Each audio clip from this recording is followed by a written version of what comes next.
بسم اللہ الرحمن الرحیم۔ ان تمام ماخذ کے بعد تذکرہ کیا جاتا ہے استصحاب کا۔ استصحاب، لیکن فقہا نے استصحاب کو مستقل ماخذ قرار نہیں دیا، مستقل ماخذ نہیں ہے۔ اس کی حیثیت یہ ہے کہ دیگر ماخذ کی عدم موجودگی میں اس سے کام لیا جاتا ہے، کہ دیگر ماخذ جب موجود نہیں ہوتے یا اس مسئلے پر نہیں لگ رہے ہوتے تو اس سے کام لیا جاتا ہے، استصحاب سے۔ یعنی براہ راست ماخذ بھی فقہا نے اسے قرار نہیں دیا، لیکن دیگر ماخذ کی عدم موجودگی میں اس سے کام بھی لیا ہے، یہ کہلاتا ہے استصحاب۔ استصحاب کا مطلب یہ ہوتا ہے کہ ما قبل میں جو چیز ثابت ہے، چاہے وہ ثبوتاً ہو چاہے عدماً ہو، اس کو اسی حال پر رکھنا جب تک کہ کوئی دلیل مغیر نہ آ جائے۔ ما قبل میں جو چیز ثابت ہے، چاہے وہ ثبوتاً ہو چاہے عدماً ہو، یعنی چاہے وہ ثبوتاً ہو یا چاہے نفیاً ہو، اس کو اسی طرح رکھنا جب تک کہ کوئی دلیل مغیر نہ آ جائے۔ عربی میں اس کی تعریف یہ ہے: الحکم ببقاء امر متحقق ما لم یظن عدمہ۔ الحکم ببقاء امر متحقق ما لم یظن عدمہ، کہ حکم لگانا کسی امر متحقق کے بقا کا، حکم لگانا کسی امر متحقق کے بقا کا جب تک کہ اس کے عدم کا غالب گمان نہ ہو جائے، جب تک کہ اس کے عدم کا غالب گمان نہ ہو جائے۔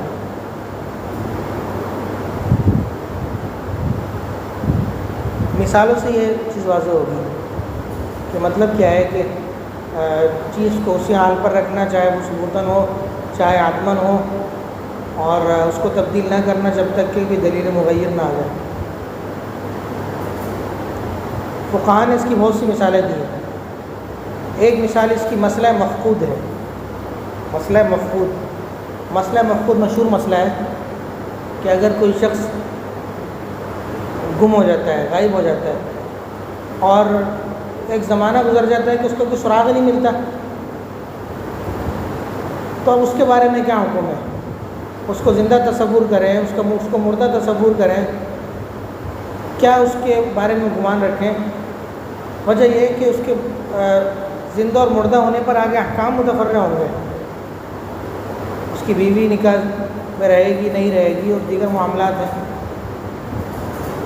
تو اس مسئلے میں استصحاب سے کام لیا ہے، اس مسئلے میں استصحاب سے کام لیا ہے کہ جب تک ظن غالب یہ نہیں ہو جاتا کہ وہ مر گیا ہے، جب تک اس کو اسی حال پر رکھیں گے جس حال میں ہوتا۔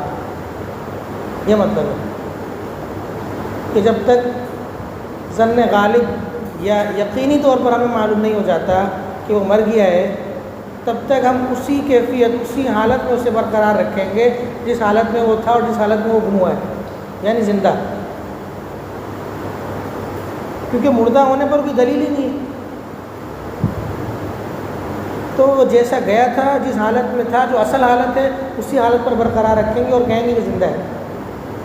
اس پر آگے جا کے یہ حکم متفرع ہوگا کہ اس کی میراث تقسیم نہیں ہوگی، اس کی جو بیوی ہے وہ اس کے نکاح میں باقی رہے گی، اور دیگر بہت سے احکام متفرع ہوں گے۔ تو استصحاب یہ ہے کہ چیز کو اصل حالت میں باقی رکھنا جب تک کہ اس کے خلاف کی دلیل نہ آ جائے۔ اس کے خلاف کی دلیل کیا ہے؟ دلیل اس بات پر آ جائے کہ وہ مر گیا، جو اس کے خلاف ہو جائے گا نا۔ اصل یہ ہے کہ وہ گیا تھا، زندہ تھا، اور اس کا الٹ، اس کا خلاف یہ ہے کہ وہ مر گیا۔ تو جب تک خلاف پر کوئی دلیل نہیں ہے تو ہم چیز کو رکھیں گے اصل پر، یعنی وہ زندہ تھا اور زندہ ہی ہم اس کو مانیں گے جب تک کہ اس کے خلاف پر دلیل نہ آ جائے، یعنی اس کی زندگی کے ختم ہونے پر کوئی دلیل نہ آ جائے، اس کو ہم زندہ ہی شمار کریں گے۔ یہ استصحاب ہے۔ چیز کو اس کی اصل پر رکھنا، چاہے ثبوتاً ہو چاہے عدماً ہو. اگر یہ تو مثال ہو گئی کہ وہ زندہ تھا، اور اگر نفی پر کوئی تھا تو اسی پر برقرار رکھیں گے، اس حکم کو بدلیں گے نہیں. جو پہلا حکم ہے نا اس حکم پر برقرار رکھیں گے. اس کی دوسری مثال کہ انسان حالت وضو میں تھا اور اس کو اس بات کا شک ہوا کہ شاید وضو ٹوٹ گیا ہے. اس کو اس بات کا شک ہوا کہ وضو ٹوٹ گیا ہے. تو اگر اس کو یقین نہیں ہے یا غالب گمان نہیں ہے، تو جب غالب گمان نہیں ہے تو حکم تو بدلے گا نہیں نا. اس کیا حکم لگے گا؟ وہی حکم لگے گا جو اصل تھا، یعنی وہ باوضو ہے. اس کی اصل جو حالت تھی، پہلے والی حالت جو تھی، وہ باوضو ہونا تھا. پھر بعد میں اس کو شک ہو رہا ہے کہ شاید میرا وضو ٹوٹ گیا ہے. شک ہے، یقین نہیں ہے. تو جب اس کو یقین نہیں ہے تو حکم نہیں بدلے گا. حکم نہیں بدلے گا اس کا کیا مطلب ہے؟ وہ جو پہلا والا حکم تھا وہ حکم باقی رہے گا. اسی طرح تیمم کی بھی یہی مثال ہے. ایک شخص تیمم کی حالت پر تھا، اس کو شک ہو گیا کہ وضو ٹوٹ گیا ہے، تو جب تک اس کو یقین نہیں ہوگا تو اس کا تیمم برقرار رہے گا اور وضو نہیں ٹوٹے گا. اس کی ایک مثال یہ دی جاتی ہے کہ سڑک پر کوئی بچہ پڑا ہوا ملا. سڑک پر کوئی بچہ پڑا ہوا ملا. اب ہمارے سامنے دو چیزیں ہیں، یا ہم اسے آزاد تصور کریں یا غلام تصور کریں. ہم کیا کریں گے؟ اس کو آزاد تصور کریں گے یا غلام تصور کریں گے؟ تو فقہاء نے لکھے ہیں کہ انسان کے اندر اصل حر ہونا ہے. اصل حر ہونا ہے. جب تک اس کے خلاف پر کوئی دلیل نہیں آ جاتی تو یہ آزاد شمار ہوگا. یہ آزاد شمار ہوگا. یہی استصحاب ہے، یعنی اصل حالت پر برقرار رکھنا جب تک کہ اس کے خلاف پر دلیل نہ آ جائے. سمجھ گئے؟ اس کی ایک مثال یہ دی جاتی ہے کہ کیچڑ پڑی ہوئی ہے، کیچڑ. اب انسان گزر رہا ہوتا ہے، چھینٹیں آ جاتی ہیں، تو وہ یہ سوچے کہ یہ کیچڑ ہے، اس میں نجاست گری ہوگی. جب نجاست گری ہوگی تو یہ ناپاک ہو گئی ہوگی، اور یہ میرے کپڑوں پہ لگ گئی، کپڑے ناپاک ہو گئے. فقہاء نے یہ لکھا ہے کہ کیچڑ کے اندر اصل پاک ہونا ہے، کیونکہ زمین کی اصل طہارت ہے. زمین اصلاً ناپاک نہیں ہے. زمین کی جو اصل ہے وہ طہارت ہے، اور اسی مٹی پر پانی پڑ گیا جس کی وجہ سے کیچڑ کی کیفیت اختیار کر لی. تو جب تک کوئی دلیل قائم نہیں ہو جاتی اس بات پر کہ اس میں نجاست بھی پڑی ہے، تب تک حکم اپنی اصل پر رہے گا کہ زمین کی اصل طہارت ہے، اور اس پر پانی پڑ گیا جس سے یہ کیچڑ کسی کیفیت پیدا ہو گئی. تو اگر وہ لگ جاتی ہے تو کپڑوں کو ناپاک نہیں سمجھیں گے بلکہ پاک سمجھیں گے. وجہ یہ ہے کہ کیچڑ کی جو اصل ہے وہ پاکی ہے. حکم کو اصل پر رکھیں گے جب تک کہ اس کے خلاف پر کوئی دلیل نہیں آ جائے. اسی طرح فقہاء نے اس کی ایک مثال یہ دی ہے کہ ایک زمین ہے، وہ برسوں سے بکر کے پاس ہے. برسوں سے بکر کے پاس ہے. اب زید آ کر یہ دعویٰ کرتا ہے کہ یہ میری زمین ہے. زید آ کر یہ دعویٰ کرتا ہے کہ یہ میری زمین ہے. تو جب تک زید دلیل سے اور ثبوت سے یہ ثابت نہیں کر پاتا کہ یہ میری زمین ہے، جب تک یہ بکر کی رہے گی. وجہ یہ ہے کہ لوگ دیکھ رہے ہیں عرصے سے یہ بکر کے پاس ہے، اور بکر اس میں رہائش پذیر ہے، اور زید کے پاس اس کے خلاف پر کوئی دلیل بھی نہیں ہے. تو ہم فی الحال بکر کے پاس ہی زمین کو چھوڑیں گے. اگر زید سچا ہے تو وہ دلیل قائم کرے اس کے خلاف پر. اگر وہ اس کے خلاف پر دلیل قائم نہیں کرتا تو جو حالت ہے وہی حالت برقرار رہے گی، یعنی زمین بکر کے پاس ہے، بکر کے پاس ہی رہے گی. زمین بکر کے پاس ہی رہے گی. یہی استصحاب کا حاصل ہے کہ جو چیز جیسے ہے اس کا جو اصل حکم ہے اس پر ہی اس کو برقرار رکھنا، جب تک کہ کوئی دلیل مغیر نہ آ جائے، اس کے خلاف پر دلیل نہ آ جائے. اگر اس کے خلاف پر دلیل آ جائے گی تو یہاں حکم چھوڑ دیں گے، جو دلیل سے ثابت ہوگا اس کو لے لیں گے. پھر اس پر بہت سے فقہی قواعد بھی ہیں استصحاب پر. فقہی قواعد سے چیزیں سمجھنا آسان ہوتا ہے. تو ایک قاعدہ فقہی تو اس میں یہ ہے، الاصل بقاء ما کان علی ما کان. الاصل بقاء ما کان علی ما کان. اصل یہ ہے کہ چیز کو باقی رکھنا اسی پر جس پر وہ ہے، جس پر وہ ہے. استصحاب سے متعلق ہے 2-3 قواعد، بہت سارے ہیں، 2-3 مشہور ہیں. الاصل بقاء ما کان علی ما کان، باقی رکھنا چیز کو اس پر جس پر وہ ہے.